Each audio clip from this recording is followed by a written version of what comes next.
یہ سارے مظالم ہیں. اور کیا کہنا میرے امام کا جسے کاظم کہا جاتا ہے کہ آپ نے کس حسن و خوبی کے ساتھ ہر ایک کا مقابلہ کیا ہے. اب ولایت کی آیت میں تو نے اپنے سارے اختیارات ہمیں دے کر اپنے ذات میں اس طرح سے ضم کیا کہ اب تو معبود کا فاصلہ تو نے ختم کر دیا. امام کے حرم کے 2 صدر دروازے ہیں، ایک باب قبلہ، ایک باب المراد. باب قبلہ جو قبلے کی طرف ہے، باب المراد جہاں سے امام زمانہ آتے ہیں امام موسیٰ کاظم کی زیارت پر.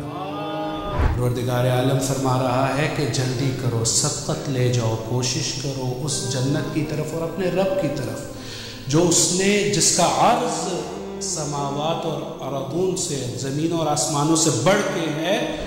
ایسا نہیں، اس نے فطرت کے حساب سے اپنی عبادت مانگی ہے.